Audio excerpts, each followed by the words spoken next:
Welcome to America's Authoritarian Nightmare. Like, subscribe, and share with your friends. Here with you in our first hour, we were asking the question, are Trump's supporters principally driven by racism or authoritarianism? We spent most of the hour talking about racism. Let's examine the authoritarian side of that.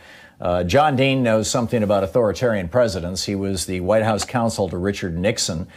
He's got a new book out, Authoritarian Nightmare. It's absolutely extraordinary. He's with us today. It's been a while since he's been on the program. John, welcome back to the program, and so glad to have you.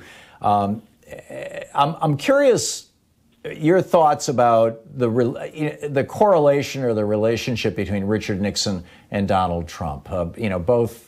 Their personal embrace of authoritarianism, their personal embrace of racism, their public embrace of both those things, and to what extent Nixon set up Trump's presidency. Well, it's been a good run since Nixon, so I don't see that as certainly any kind of immediate precursor. But Nixon is clearly part of a trend in the Republican Party where racism became a core issue. It starts after Goldwater in '64 when he discovers that because of the actions of Lyndon Johnson on the civil rights legislation, he had really run the Southern Democrats out of the Democratic Party, and they were more than welcome in the Republican Party. And they brought with them their racism, which has never really been fully dissipated or removed. It's quite striking. It's, the original sin has been carried down generation after generation. So, yes, yeah. Nixon did carry racism forward. He was not a blatant bigot. He was anti-Semitic. You just look at the makeup of his White House. Yeah, not unlike Trump's, there are just no black faces. He had there was one black on the staff, guy named Bob Brown, very pleasant guy, didn't have much responsibility. So Nixon actually had admirations for some blacks, though. Senator Brooke of Massachusetts, he thought was a great senator, and he admired him for getting elected and getting his way to the Senate. So he did speak highly. He might have been not been a fulminating racist himself, but he was willing to employ it for political purposes with the Southern strategy. Is Donald Trump like that, or is he a fulminating racist himself? And how does this tie into authoritarianism? I think I think Trump's a fulminator, to use your word, and he is of various levels of volume on his fulmination. So he doesn't push it too far. So what's the relationship between racism and authoritarianism? There is a correlation. One of the things in doing the book we relied on science, actually some 40 years of science, 50 years close to it, of trying to understand people who were attracted to an authoritarian leader. It really started after World War II when German scientists just couldn't understand how a nation like Germany or Italy could be attracted to a Hitler or a Mussolini. They came over here to Berkeley and began their studies. It's really that ongoing study. It's gotten much more sophisticated, much more scientific, and it is a direct thread from the post-World War II era to today, watching these people. It's not a mainstream bit of psychology or sociology, but they are there. In fact, I've been pleased to read some tweets of people who are in these fields saying, thank God somebody has finally come out and explained what's going on with Trump's followers. And it's something of a mystery why nobody did, Tom, and that's one of the reasons we did the book we did. But, who are these people?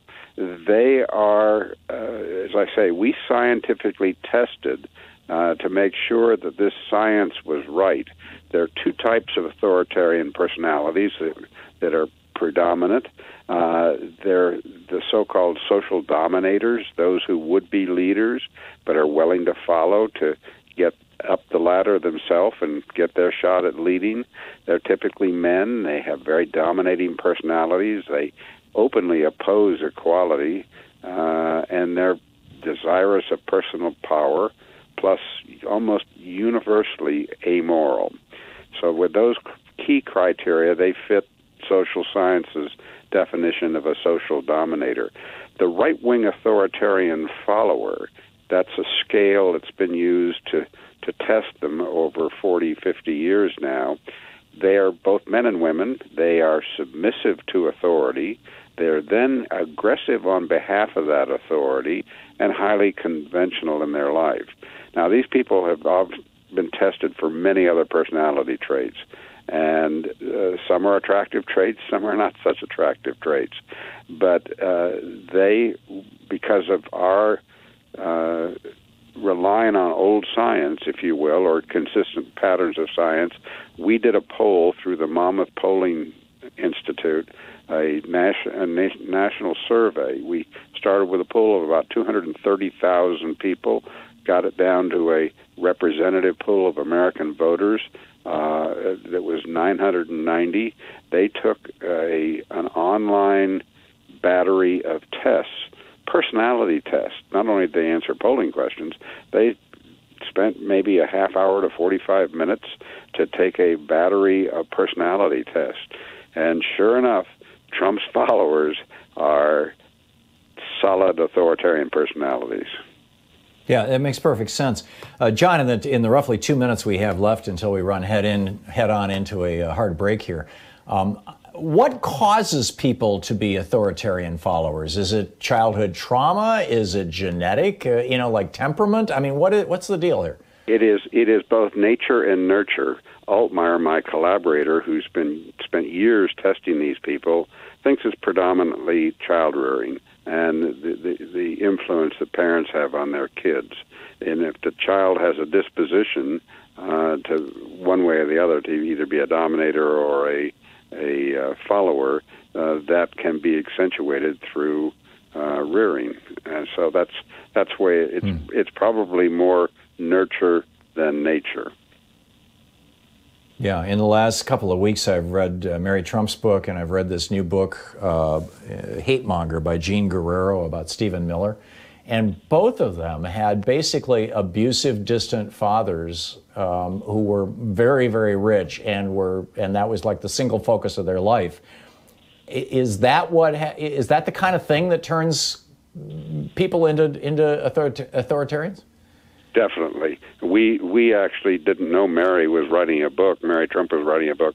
So we explore much of the same material that she did. We found it in the public record and were able to document very clearly that Donald Trump's authoritarianism comes directly from his father and the influence his father had on him. As Mary says, nobody's ever loved this poor man. Yeah. Well, and in the half minute we have left, what does that tell us about what we should be doing as a nation, both to deal with these authoritarians and to raise our kids so they're not like this? Defeat them at the poll. They're people who do not do well in democracy. They are largely unreachable. They're not going to change their mind. Maybe a few of them on the fringe are upset to discover they're deeply prejudiced. So the only real answer is defeating them at the polls. They're not good for democracy.